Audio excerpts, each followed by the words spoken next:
గజం కేవలం 26,000 రూపాయలతో 165 గజాల భూమి కేవలం 52 లక్షలు మాత్రమే. అమ్మా నమస్తే. నమస్తే అమ్మా జయలక్ష్మి. అమ్మా మాఘమాసంలోకి వచ్చేస్తున్నాము. అవును. మరి ఈ మాసం యొక్క విశిష్టత, అనుసరించాల్సిన విధి విధానాలు ఒక్కసారి మీ మాటల్లో చెప్తే మేమంతా కూడా నేర్చుకొని దాన్ని ఫాలో అవుతాం. అమ్మా, ప్రతి నెలకి కూడా అంటే చాంద్రమానాన్ని అనుసరించి మనం నెల లెక్క కట్టుకుంటాం కనుక ఆ పేరు ఎలా వస్తుందంటే, పూర్ణిమ నాడు చంద్రుడు ఏ నక్షత్రం సమీపంలో ఉంటే ఆ దానికి అటు 15 రోజులు ఇటు 15 రోజులు ఆ పేరు వస్తుంది. ఏ మాసం గురించి చెప్పుకున్నా మనం చెప్పుకునేటటువంటి మాట.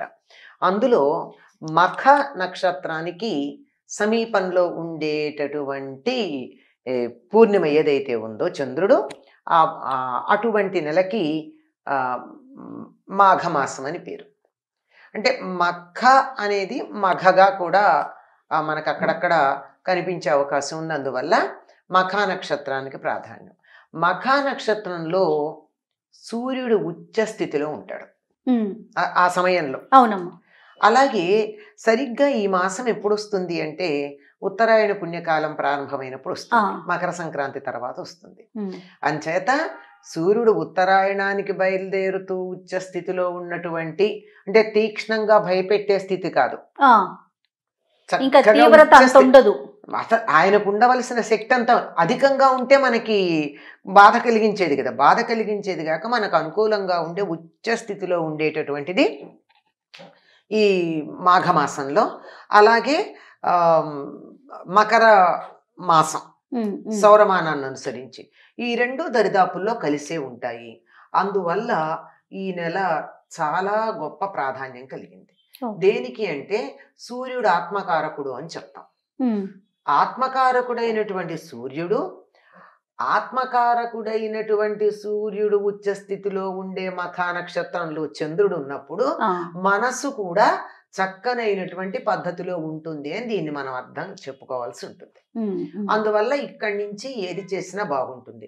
అసలు నిజానికి ముక్కనుము అని ఒకటి చెప్తాం. కనుము మర్నాడు వచ్చేది. అవునమ్మా. ఆ ముక్కనుము ఏమిటి అంటే మనం పెద్దగా పండగ చేసుకోం, దాన్ని పేరైతే వింటాం కదా. అంటే మకర సంక్రమణం రోజున సూర్యుడు ఉత్తర దిశగా ప్రయాణం చేయడం మొదలు పెడతాడు. కనుము ఆ పండగ తరువాత ఉండేటటువంటి రోజు, కాస్త విశ్రాంతి తీసుకునేటటువంటి రోజు. అంటే అర్థం కావడం కోసం వివరం చెప్పట్లా నేను. ఆ మర్నాడు ఉండేది ముక్కనుము. ఆ ముక్కనుము నాడు అన్ని రకాలైనటువంటి వ్రతాలు, పూజలు మొదలైనవన్నీ మొదలు పెడతారమ్మా. సాధారణంగా మొదలు పెట్టేది అప్పుడే. అయితే అది ఎప్పుడు మొదలు పెడతారంటే రథసప్తమి నాడు మొదలు పెట్టడం మనం చూస్తూ ఉంటాం. అదేమిటండి ముక్కనుము నాడు ఉత్తరాయణం వచ్చేసింది కదా, మళ్ళీ ఇప్పుడు ఎందుకు మొదలు పెడతారంటే మనకి సౌరమానానికి చాంద్రమానానికి మధ్య వ్యత్యాసం ఉంటుంది కనుక ఇప్పుడు మనకి తేడాలు ఉన్నాయి. కానీ ఒకప్పుడు మకర సంక్రమణం రోజునే రథసప్తమి కూడా వచ్చే పద్ధతి ఉండేది. అంటే ఎప్పుడూ అని కాదు, కొన్ని నెలలు వస్తుంది, కొన్ని సంవత్సరాలు వస్తుంది, కొన్ని సంవత్సరాలు రాదు. అట్లా చేసి వ్రతాలన్నీ మొదలు పెట్టేటటువంటి రోజు. అందుకే ముక్కనుము నాడు మాత్రం తప్పనిసరిగా బొమ్మల నోము లాంటిది మొదలు పెడతారు. రథసప్తమి నాడు మిగిలినటువంటి వ్రతాలు ఏదో 16 ఫలాల నోము అంటారు, పువ్వు తాంబూలం, పండు తాంబూలం అంటారు, ఇట్లా ఎన్నో రకాల వ్రతాలు ఉన్నాయి కదా. ఈ వ్రతాలన్నీ మొదలు పెట్టేటటువంటిది వీలైనంత వరకు రథసప్తమి నాడు. అంటే శుభకార్యాలకి ప్రారంభం. మఖాది పంచకం అని ఒక మాట ఉంది. అంటే మఖా నక్షత్రంతో మొదలుపెట్టి 5 నెలలు శుభకార్యాలు ఉంటాయి. అంటే మాఘమాసంతో మొదలుపెట్టి మాఘం, ఫాల్గుణం సంవత్సరం అయిపోతుంది, చైత్రం, వైశాఖం, జ్యేష్టం, ఈ 5 నెలలు అన్ని శుభకార్యాలు జరుగుతాయి. అన్నిటికీ ముహూర్తాలు ఉంటాయి. మళ్ళీ ఆషాఢం వచ్చిందంటే శూన్యమాసం.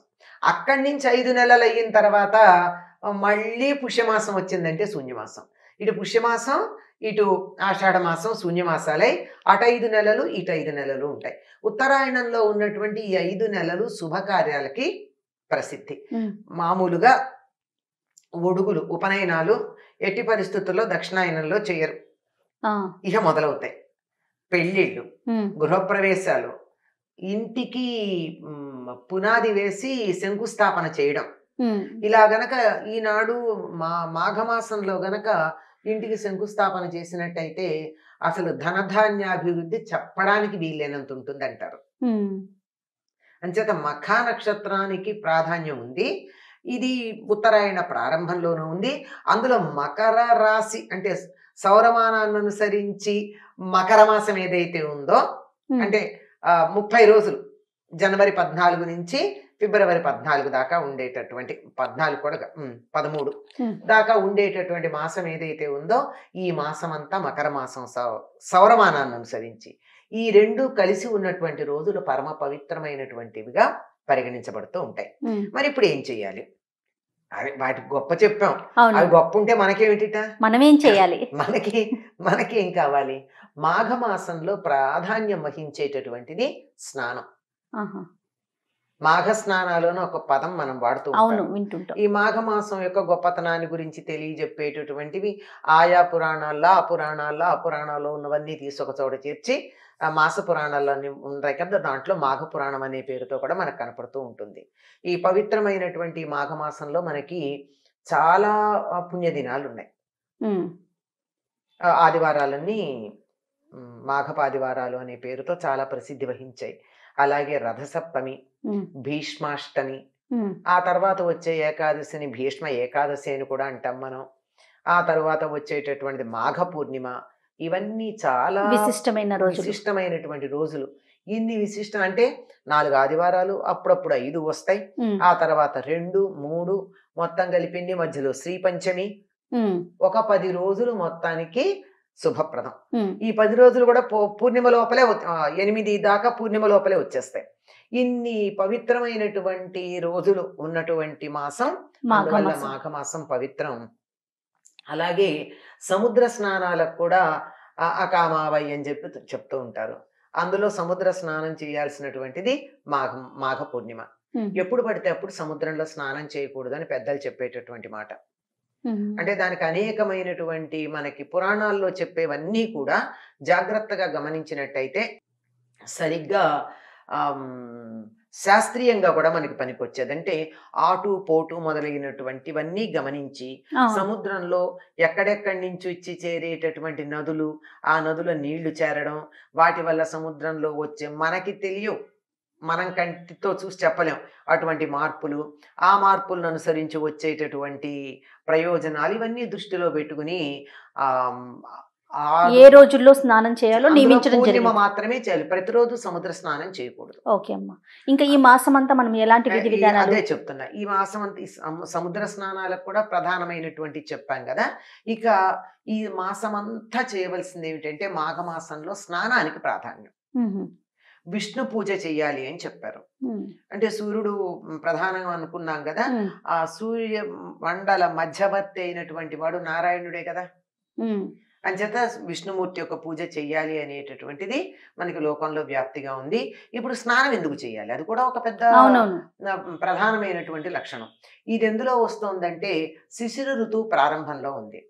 ఇది మాఘం పాల్గొనం 2 శిశిర ఋతువు. శిశిరము అంటే బాగా సృష్టింపజేసేది అని అర్థం. ఒళ్ళంతా బెగదీసుకుపోతుంది.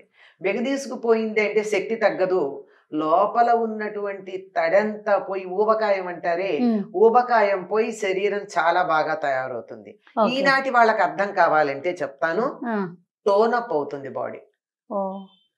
అంటే శరీరంలో ఉన్న కండలు తగ్గవు, బలం తగ్గదు, కానీ ఏమవుతుంది, టోనప్ అవుతుంది. బరువు కూడా తగ్గదు, సన్నబడతారు. బరువు తగ్గకుండా సన్నబడేటటువంటిది ఉండేది ఈ మాసంలో. ఇలా ఉండేటటువంటి ఈ మాసం అంటే ఆరోగ్యాన్ని చాలా బాగా కలిగిస్తుంది. ఇట్లా కలిగించేటటువంటి సమయంలో సూర్యోదయానికన్నా ముందు గనక నదిలో గాని, చెరువులో గాని, లేదంటే ఇంకా కూపం ఇంట్లో ఉన్నటువంటి బావిలో గాని, భూమితో సంబంధం ఉన్నటువంటి నీళ్లు, అది లెక్క. అటువంటి వాటితో తప్పనిసరిగా సూర్యోదయానికన్నా ముందు స్నానం చేయాలి. సూర్యుడు ఉదయించే సమయం లోపల స్నానం చేసి సూర్యోదయం అవుతూ ఉండగా సూర్యుడికి అర్ఘ్యం ఇవ్వడం చాలా ప్రధానం. సూర్యుడు ప్రధానంగా అనుకున్నాం కదా ఈ నెలంతా, అందుకని ఆ సమయంలో సూర్యుడికి అర్ఘ్యం ఇవ్వాలి. అదేమిటండి మేము ఈ అర్ఘ్య ప్రదానం అదంతా నేర్చుకోలేదు, ఒక అలా ఉండేటటువంటి కుటుంబాల్లో కూడా ఆడవాళ్ళకి అర్ఘ్య ప్రదానాలు అవి ఏమీ చెప్పలేదు కదా. చెప్పలేదు. మరి మాకేమిటండి ఒక్క మగవాళ్ళకి అందులోనూ ఇలాంటి ఉపదేశాలు పొందిన వాళ్ళకి మాత్రమే ప్రయోజనం ఉందా, మేమంతా పనికిరాని వాళ్ళమా? వెంటనే ఇటువంటి ప్రశ్నలు వస్తాయి. ఏం లేదండి, సూర్యుడు వంక తిరిగి నమస్కారం చేసుకుని వీలైతే ఓ చారెడు నీళ్ళు ఇచ్చేయడం అంతే. అది ఇవ్వలేకపోయినా సూర్యుడు వంక చూసి నమస్కారం చేసుకున్నా చాలు. సూర్యోదయ సమయానికన్నా సరిగ్గా ముందు, మరీ కార్తీక మాసంలో లాగా 3:30-4కి చేయక్కర్లా. ఇప్పుడు కొంచెం ముందు, ఒక జాము ముందు స్నానం చేసేసి ఆ సూర్యోదయ సమయానికి సూర్యుడి వైపు తిరిగి నమస్కారం చేసుకున్నట్టయితే చాలా ఫలితం ఉంటుందని, ఈ నెలలో దానాలు చేస్తే కూడా చాలా మంచిది అంటారు. ఇది ఎప్పుడు ఉండేది, అందులో ఈ నెలలో మరీ మంచిదిగా చెప్తారు. ఇటు కార్తీక మాసంలో చేస్తే మీరు చూడండి, మళ్ళీ మార్గశిర మాసంలో ఎక్కడ దానాల గురించి చెప్పాల, వద్దన్నా చేస్తారు అప్పుడు. ఎందుకంటే పంటలు ఉంటాయి కదా, మనకి సంక్రాంతి నెలబట్టినప్పుడు పంటలు చేస్తూ ఉంటారు. ఇప్పుడు చేయడం ప్రధానంగా చెప్తారమ్మా. ఓపిక ఉన్న వాళ్ళు మాఘపురాణం కూడా చదువుకోవచ్చు. మాఘపురాణం అనేది ప్రత్యేకంగా కాదు, అన్ని పురాణాల్లోనూ మాఘమాసం యొక్క ఘనతను గురించి చెప్పేటటువంటివన్నీ క్రోడీకరించి చెప్పినటువంటిది. ఇది పంటలు చేతికి వచ్చి ఉంటాయి. ప్రకృతి అంతా ఇప్పుడే చిగుళ్ళు వస్తూ ఉంటాయి, పూలు అవి ఎక్కువ చిగురిస్తూ ఉంటుంది, ఆకులు రాలిపోతూ ఉంటాయి, చిగుళ్ళు వస్తూ ఉంటాయి. రాబోయే వసంతాన్ని ధరించినటువంటి గర్భవతి అయిన స్త్రీలాగా ప్రకృతి అంతా కనపడుతూ ఉంటుంది. ఎంత బాగా వర్ణించారమ్మా. అంటే చెట్టు మోడుగా ఉంటుంది, ఆకులు రాలి, కానీ మోడు అయిందంటే ఎలా ఉంది, గర్భవతి అయిన స్త్రీలా ఉంటుంది. రేపు పొద్దున దాని నుంచి చిగుళ్ళు, పూలు, పళ్ళు అన్ని వచ్చేస్తాయి. ఆ విధంగా ఉండి అక్కడక్కడ మామిడి చెట్లన్నీ చిగుళ్ళు వస్తాయి, ముందే వచ్చేస్తాయి అమ్మా. వసంత ఋతువుకి ఎక్కువ ఉంటాయి, పూత అది వస్తుంది, చిగుళ్ళు రావడం మొదలు పెడుతూ ఉంటాయి, మామిడి మొదలైనవి. కోకిలలు సిద్ధపడుతూ ఉంటాయి, ఏమేమి ఇంకా కూతలు కుయ్యాలి, మేము తినాలి, పుట్టింటికి వెళ్ళాలి అని. అది రాబోయే వసంతానికి ఇది స్వాగతం చెప్పేటటువంటి సింహద్వారంలా ఉంటుంది అని మాఘమాసం గురించి చెప్తారు. నిజంగా చలి వెనకబడుతుంది, ఎండలు తీవ్రంగా ఉండవు, నులివెచ్చగా ఉండి ఆహ్లాదకరంగా ఉంటుంది. ఈ సమయంలో ఏది చేసినా బాగుంటుంది. ఎండలు బాగా ఉన్నాయనుకోండి, కాసేపు జపం చేయగానే చెమట పట్టేస్తుంది, చెమట పట్టేసి నీరసం వచ్చేస్తుంది, శరీరంలో ఉన్న శక్తి అంతా కారిపోతుంది. ఇప్పుడు అట్లా కాదు, శీతాకాలమేమో చలేసిలో ముడుచుకుపోతాం, అది ఉండదు. ఉండకుండా ఎంత చేసినా శరీరంలో ఉన్న శక్తి హరించదు, అట్లా అని ఇబ్బంది పెట్టదు. చాలా అనుకూలమైన కాలం కనుక దీన్ని చాలా చక్కగా సాధనలు మొదలు పెట్టుకోవడానికి పనికొచ్చాయి.